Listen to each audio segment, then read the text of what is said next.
नमस्कार, मी पंजाब डक. आणखी 3 दिवस राज्यातनं मराठवाड्यामध्ये झालं तर परभणी जिल्हा, लातूर जिल्हा, बीड जिल्हा, धाराशिव विखुरलेल्या स्वरूपात आहे. सर्वदूरचा सध्या तरी पाऊस नाही आणि फक्त पाऊस काय होणार आहे विदर्भातच आहे सध्या. नागपूर, भंडारा, गोंदिया, चंद्रपूर, यवतमाळ, अकोला, बुलढाणा, अमरावती त्या परिसरात मात्र जोराचा पाऊस आहे. आपल्याकडे मात्र फक्त पिकाला जोपल तसाच आहे, भाग बदलत आहे.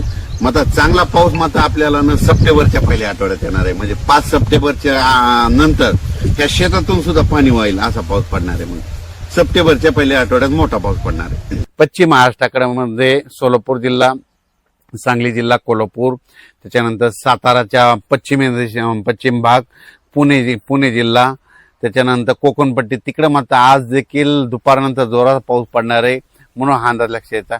सोलापूर जिल्हा सर्वत्र नाही पण वेगवेगळ्या भागात आज भाग बदलत 18 तारखेपर्यंत असाच विखुरलेल्या स्वरूपाचा पाऊस पडणार आहे म्हणून अंदाज लक्षात येतात. श्रीगोंदा, कडाष्टी, त्याच्यानंतर कर्जत, जामखेड, अहिल्यानगर, बारामती, त्याच्यानंतर राहुरी ह्या परिसरामध्ये आज बऱ्याच भागामध्ये या 3 दिवसामध्ये विखुरलेल्या स्वरूपाचा पाऊस असणार आहे म्हणून अंदाज लक्षात येतात. पुण्याकडे आज मात्र पाऊस चांगला सुरू होईल म्हणून पुणेकरांना देखील अंदाज लक्षात यायचा. त्याच्यानंतर संगमनेर, अकोले त्या परिसरामध्ये देखील तिकडला पाऊस मात्र कंटिन्यू चालूच राहणार आहे म्हणून संगमनेर, अकोला, इगतपुरीच्या शेतकऱ्यांनी अंदाज लक्षात यायचा. नाशिक जिल्ह्यामध्ये सरी चालूच राहतील म्हणून हा अंदाज त्यांनी देखील लक्षात यायचा.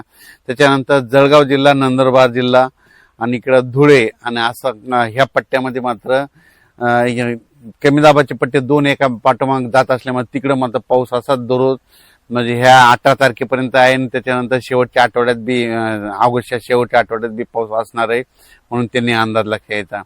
फक्त काय होणार आहे मराठवाड्यामध्ये काही भागामध्ये, बीड जिल्ह्यामध्ये काही भाग, त्याच्यानंतर सोलापूर, लातूर ह्या परिसरामध्ये खूप मोठा पाऊस नाही, फक्त पिकाला लागेल तसाच पाऊस पडणार आहे म्हणून हा अंदाज त्या शेतकऱ्यांना लक्षात यायचा. हा जो पाऊस पडणार आहे 10 मिनिटाचा, 20 मिनिटाचा, अर्ध्या तासाचा, काही ठिकाणी 1 तासाचा पाऊस पडणार आहे. खूप असा मोठा काही पडणार नाही. फक्त जोरदार मुसळधार पाऊस फक्त नागपूर, भंडारा, गोंदिया, चंद्रपूर, यवतमाळ, अमरावती, अकोला ह्या परिसरामध्ये असणार आहे आणि तिकडे जास्त पडणार आहे. आपल्या इकडे मात्र पिकाला लागेल तसंच पडणार आहे. त्याच्यानंतर कर्नाटक, इकडे जत, मंगसुळी तिकडे देखील पाऊस सुरू होणार आहे. तिकडे देखील ह्या 8 दिवसामध्ये तिकडे देखील कर्नाटकला देखील पाऊस सुरू होईल म्हणून कर्नाटकच्या शेतकऱ्यांनी अंदाज लक्षात. पंढरपूर, सांगोला, आटपाडी तिकडे देखील सरी चालू राहतील. कोल्हापूरला जोरदार पाऊस सुरू राहील म्हणून कोल्हापूरकरांनी अंदाज लक्षात यायचा. साताराच्या पश्चिम भागा म्हणजे पश्चिम भागाकडे मात्र जास्त पावसाचा जोर असेल म्हणून ते लक्षात येतं. कोकणपट्टीचा मात्र पाऊस मात्र इकडे रत्नागिरीपासून तर पालघर पर्यंत ते मात्र जोराचाच पाऊस राहणार आहे. महाबळेश्वर हे सगळीकडे ते मात्र अंदाज त्या शेतकऱ्यांनी लक्षात यायचा. त्याच्यानंतर अहिल्यानगरमध्ये आज देखील म्हणजे 15, 16, 17 तारखेपर्यंत वेगवेगळ्या भागात विखुरलेल्या स्वरूपात पाऊस आहे, सर्वदूर नाही पडणार म्हणून अंदाज लक्षात यायचा. संभाजीनगर जिल्ह्यामध्ये सरी चालू राहतील म्हणून त्यांनी देखील अंदाज लक्षात यायचा. त्याच्यानंतर जळगाव जिल्ह्यामध्ये देखील आज दुपारनंतर आणि रात्रीच्याला देखील असाच विखुरलेला पाऊस असणार आहे म्हणून अंदाज लक्षात यायचा. पण रावेर म्हणजे मध्य प्रदेशच्या लगत मध्ये रावेर त्या परिसरामध्ये जोरदार पाऊस पडणार आहे म्हणून त्यांनी हा अंदाज लक्षात यायचा.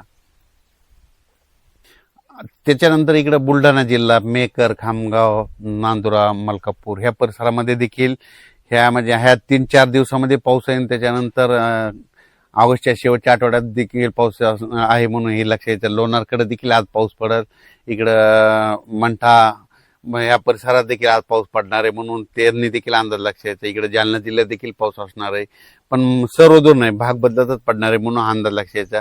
बीड जिल्ह्यात बी ठराविक चांगला पाऊस मात्र या ऑगस्ट मध्ये नाही, फक्त आहे पण फक्त काही जिल्ह्यातच आहे. ते मग ते जिल्ह्यात सांगितलं तुम्हाला, वर्धा जिल्हा, भंडारा जिल्हा, गोंदिया जिल्हा, नागपूर, चंद्रपूर, यवतमाळ, अमरावती, मोर्शी, त्यानंतर अचलपूर, दर्यापूर ह्या परिसरामध्ये काय होणार आहे मग तिकडं मात्र मुसळधार पाऊस पडणार आहे. फक्त मग ते 5-8 जवळपास 7-8 जिल्ह्यामध्ये मुसळधार आहे. फक्त इकडं मात्र उर्वरित राज्यातले जे जिल्हे आहेत तिथं मात्र विखुरलेल्या स्वरूपाचा पाऊस पडणार आहे. महाराष्ट्रात सगळीकडे चांगल्या पावसासाठी म्हणजे हे ऑगस्ट शेवट म्हणजे सप्टेंबरमध्येच येणार आहे. सप्टेंबरमध्ये ते मोठा पाऊस असणार आहे. ऑगस्टमध्ये संपूर्ण महाराष्ट्रभर पडणार असा पाऊस नसणार आहे म्हणून हा अंदाज शेतकऱ्यांना लक्षात घ्यायचा. परतीचा जे पाऊस आहे ते मात्र रब्बी पेरणीचा आणि खरीप पेरणीचा निवाडा करणार आहे आणि ते पाऊस मात्र धुमाकूळ घालणार आहे. आणि तुम्हाला एक सांगू इच्छितो 13 नोव्हेंबरला मात्र यावर्षी राज्यात थंडी राहणार आहे, म्हणून ही थंडीचा देखील 13 नोव्हेंबरचा अंदाज लक्षात